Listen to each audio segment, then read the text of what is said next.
No one noticed her when she boarded. Why? She was the type of passenger who walked quietly, spoke softly, and moved like someone who wanted to blend into the fabric of the airplane seat. Row 14. Seat C. A beige sweater, hair tied loosely, a book pressed to her chest. She looked like a woman who'd come from a long shift or a long life. No one could tell. Flight 782 was packed. 524 people filling every inch of the massive double-decker jet headed from Dubai to New York.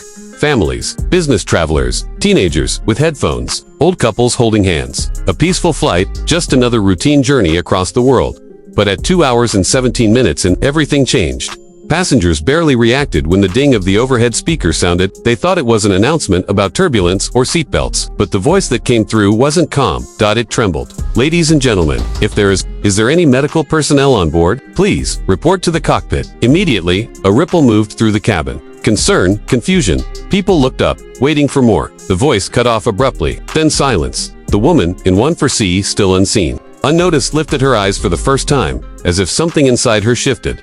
5 minutes later, 2 flight attendants sprinted down the aisle. Not walked. Their faces were pale, their hands shaking so badly, one nearly slipped. Something terrible had happened. The passengers began whispering, asking each other for answers no one had. A mother held her child closer. A businessman in row 8 loosened his tie. A teenager took off his headphones, sensing the tension. Then the worst thing imaginable happened. The airplane lurched. A sudden, violent dip. Drinks spilled. A baby cried. Someone screamed in the back. The engines roared louder than before, far louder than they should have. People grabbed the armrests. Panic spread like fire. Another announcement came, this time from a flight attendant, her voice cracking. If there is anyone on board with piloting experience, please press your call button. Dead silence followed. 1,000 eyes looked around the cabin. No one moved. Not a single button beeped. Because the truth hit everyone like a punch to the chest. The pilots were down. Both of them. And the plane, a giant, 700,000-pound machine, was flying itself. For now. But no autopilot could land a jet of this size safely. And they all knew it. Some passengers began to cry. Others prayed. A man in first class buried his face in his hands. In row 14, the quiet woman's fingers trembled. Around her book, she squeezed her eyes shut. Then she did something no one expected. She pressed her call button. The flight attendant arrived so quickly she was out of breath. Ma'am, please tell me you have experience, anything. A simulator, a private license, anything. The woman hesitated as 524 souls hovered inches away from catastrophe. She swallowed. I can help, but I need to see the cockpit. The flight attendant didn't question her. There wasn't time. They rushed to the front of the plane, turbulence growing with every step. When the cockpit door opened, the woman gasped, not from fear, but from a memory she'd buried for years. Both pilots lay slumped over their instruments, unconscious. Oxygen masks dangled above them. A strong chemical smell hung in the air.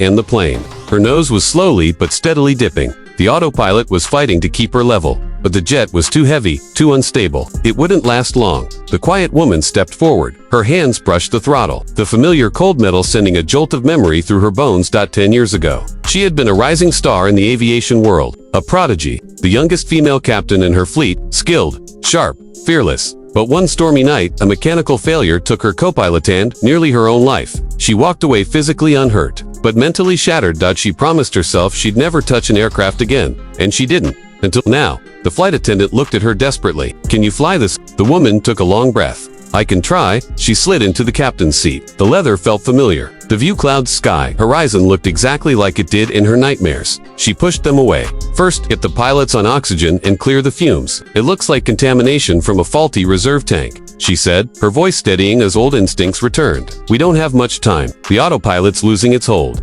The plane dipped again. Passengers screamed from behind the cockpit door. The woman grabbed the yoke, controlled, authoritative, and gently pulled back. Not too much, not too fast. Just enough to regain a few hundred feet. The alarms began beeping.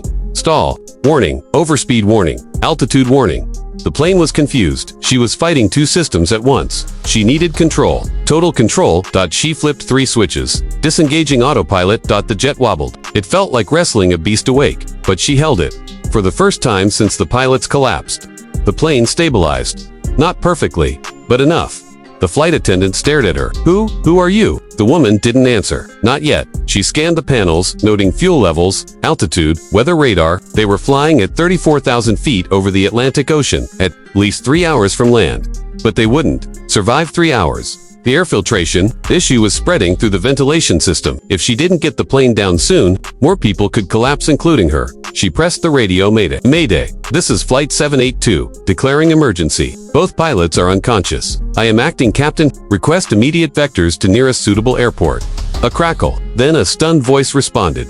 Flight 780. Repeat. Both pilots. Yes, both. Copy. 782. Who am I speaking with? A long silence. Her fingers hovered over the controls. She finally said it. This is Captain Aisha Rahman. Former commercial pilot. The radio went silent for a full 3 seconds. Then, Captain Rahman, we're with you. You're cleared direct to Lajes Air Base in the Azores. We will clear all air traffic. You have priority emergency landing.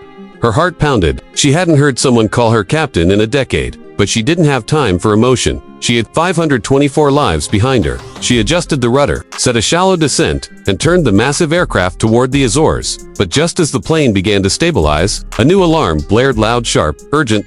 She froze. Pressure drop. She whispered. No, not pressure. Hydraulics, the system that controlled the flaps, landing gear, and steering. She checked the dials. Her stomach sank. A hydraulic line was failing. The turbulence worsened. Passengers cried from behind the door. Someone shouted a prayer. The flight attendant clutched the doorway. What does that mean? She didn't sugarcoat it. It means landing this plane just became nearly impossible. But impossible wasn't an option. Not with 524 souls. Not with the past she refused to relive. She tightened her grip on the controls. Tell the cabin we may have a hard landing, and prepare everyone for impact. The flight attendant rushed out. Captain Aisha Rahman, once forgotten, invisible, silent, was suddenly the only barrier between the sky and disaster. The radio crackled again. Captain Rahman, do you need assistance? We can get fighter escorts to guide you in. No, she said, just keep my path open. Her voice was strong, steady, commanding, the voice of a captain reborn. But inside, she felt the weight of every life on board pressing against her chest. Every child crying, every parent praying, every person who trusted someone unseen to protect them. The plane shuddered again, dropping 200 feet. She corrected it instantly, but sweat dripped down her forehead. Her hands tightened. Her breath grew shaky. And deep inside, the fear she thought she'd buried clawed its way up her spine. The night she quit flying, she had sworn she would never touch a cockpit again. Yet here she was, flying a wounded giant, with failing hydraulics, over the Atlantic. Alone. The radio crackled again. Captain Rahman, confirm your hydraulic pressure. She stared at the gauge. It was dropping faster, too fast. The plane might lose control before she reached land. Her throat tightened. She whispered, almost to herself, I might not make it. One voice answered, not over the radio, but behind her. The flight attendant, you will, because they need you. Captain Aisha inhaled. Slowly, deeply. Then she leveled the plane and pushed forward. Not for herself, but for everyone behind her. Because sometimes, the quietest person on the flight is the only one strong enough to save it. In the real fight, the hardest part of the landing was still ahead. Captain Aisha Rahman kept the jet steady, but every second felt like a battle. She was losing slowly. The hydraulic pressure gauge ticked downward like a countdown clock. She knew what it meant. If the pressure hit zero, the plane would become nothing more than a metal giant, tumbling through the sky. She couldn't let that happen. Not again. The clouds thickened as Flight 782 approached the edge of a weather front. Rain streaked across the windshield in fast, sharp lines. Lightning crackled somewhere far below. Too distant to see, but close enough to feel through the controls. The radio clicked. Captain Rahman, Lajes Air Base reports strong crosswinds. Runway visibility is low. Do you accept landing? She exhaled slowly. What choice did she have? Yes, but I'll need emergency services on full standby. Prepare foam trucks. Prepare medical teams. Prepare. She paused. The words tasted bitter. Prepare for casualties. There was no shocked reaction from the other side. No gasp. No hesitation. Only a steady, calm voice answering, understood. Captain, you're not alone up there. But she felt alone. The cockpit felt too big, too quiet, too full of ghosts from a decade ago. Aisha blinked away. The memories. Not now. She couldn't think about the last time she tried to land a malfunctioning aircraft, or the co-pilot who never walked away from it. Her hands tightened on the yoke. The plane trembled again. Behind her, the flight attendant returned. Her face was streaked with tears. They're all braced. Captain, they're scared, but they're ready. Aisha nodded but didn't speak. She didn't trust her voice. Instead, she stared at the weather radar. Dark red patches, showing heavy turbulence ahead. We're going straight through, the attendant asked softly. We have no time to go around, Aisha said. Every minute we stay in the air increases the risk the hydraulics fail altogether. A long rumble rolled through the sky. The flight attendant swallowed. Can I stay here with you? Aisha didn't look at her, but her voice softened. Yes? Close the door. Another burst of turbulence hit, this time harder. Oxygen masks swayed. Papers flew. The whole aircraft groaned like a giant, straining to stay alive. Passengers screamed from behind the reinforced cockpit door. But Aisha steadied the jet again, hands moving with a mixture of muscle memory and sheer willpower. Every correction she made was a battle. Every adjustment was a plea. Come on, she whispered to the plane. Work with me. Just a little longer. The flight attendant watched her like she was witnessing something. Holy, a woman, fighting the sky with nothing but skill and courage. Captain, she said quietly, why did you stop flying? Aisha's jaw tightened. She didn't want to answer, but maybe speaking the truth might help her hold on. It was 10 years ago. She began. A storm, a mechanical failure. My co-pilot, she swallowed hard. He trusted me to get us down, and I couldn't. But you survived, the attendant said gently. I didn't walk away, Aisha whispered. My body survived. My mind didn't. She took a shaky breath. I told myself I didn't deserve to fly again. A deep silence filled the cockpit. Then the radio crackled sharply. Captain Ramon, be advised. Hydraulic pressure at your current descent rate will reach minimum threshold before touchdown. Repeat pressure may fail early. Aisha's stomach dropped. She checked the gauge. They were losing pressure faster now. Something was leaking. Something she couldn't repair. We need to descend faster, she said, but if we descend too fast, we overspeed. The flight attendant stared. What happens if the pressure fails before we land? Aisha hesitated only a moment. Then we lose control of the flaps. If that happens, we'll land at full speed. What does that mean? Aisha closed her eyes for half a second. It means there may not be a landing. Another wave of turbulence hit, this one violent. The plane rolled hard left. Coffee cups fell. Someone behind the cockpit door screamed loud, enough to echo through the flight deck. The aircraft lost 300 feet in one drop. Aisha fought the controls with everything she had. Come on, not now. She gritted, pulling hard. The plane slowly leveled out. The flight attendant steadied herself, using the back of the captain's chair. Her breathing was shaky, but she looked at Aisha with something close to awe. How are you doing this? She whispered. Aisha didn't answer. She couldn't. She was fighting the aircraft with every ounce of strength. Every memory of training, every instinct burned into her bones. The radio came alive again. Flight 782. This is Lajes Tower. You are cleared straight in. Winds 26 knots. Crosswind. Emergency crews ready. Aisha's eyes narrowed. Crosswinds that strong would shove the aircraft sideways on landing. With weak hydraulics, correcting would be nearly impossible. She'd have to do it perfectly. Or not at all. She lowered the landing gear lever. Nothing happened. Her heart stopped. She tried again. No. Response. The hydraulic pressure gauge had fallen into the red zone. The flight attendant covered her mouth. Captain, gear failure. Aisha leaned forward, flicking emergency release switches. Come on. A loud metallic bang sounded beneath the plane, then another. The landing gear dropped into position. Manual lock engaged. Aisha exhaled in relief, but didn't celebrate. The hardest part was still ahead.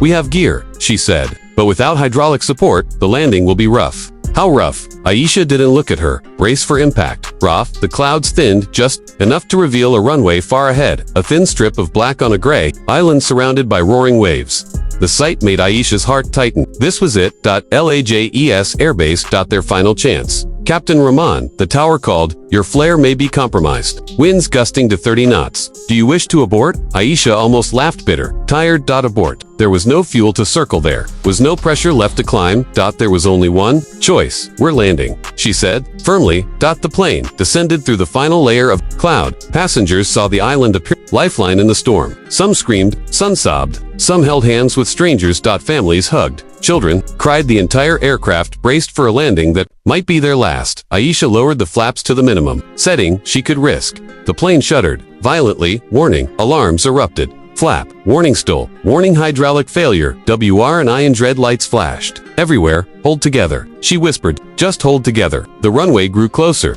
The nose dipped slightly. Too soon, too fast. Aisha pulled back carefully, fighting the stiff controls. The plane resisted. It wanted to dive. The flight attendant squeezed the back of the chair. Please, please. The wheels hit the runway hard. The impact shook the entire aircraft. Oxygen masks flew loose. Overhead bins popped. People screamed. The plane bounced, lifted off again, slammed down a second time. Aisha held on, teeth gritted. The aircraft veered violently sideways, the crosswind hitting them like a hammer. She countered with the rudder pedals, but without hydraulics. They barely responded. The plane skidded, tires screeching loud enough to shake the cabin. Come on, she yelled, yanking the controls. The aircraft fought, jerked, tilted, then straightened. They were still going too fast, much too fast. The end of the runway approached like a wall. Emergency vehicles lined the sides, lights flashing. Aisha reversed the thrust. Full power. The engines roared. Smoke billowed from the tires. The plane slowed on, slowed. Feet from the end of the runway. The aircraft finally came to a trembling stop. Silence followed. Then 524 people broke into sobs, prayers, cheers, and cries all at once. The noise filled the airbase, rising from the plane like a wave. But Aisha just sat there, her hands still gripping the controls, her chest rising and falling, her eyes unfocused. She had done it for the first time in 10 years. She had brought a plane home. The flight attendant touched her shoulder gently. "Captain, you saved them." Aisha finally looked up. Her eyes were full of tears, not of fear, but released as she stood slowly, her legs weak. When she stepped out of the cockpit, passengers stared at her in stunned silence. The quiet woman from 14C, the one no one had noticed, the one who walked on board like she carried the weight of the world, was suddenly the hero of 524 souls. A young girl reached out and touched Aisha's hand. "Were you scared?" she asked softly. Aisha kneeled, her voice gentle.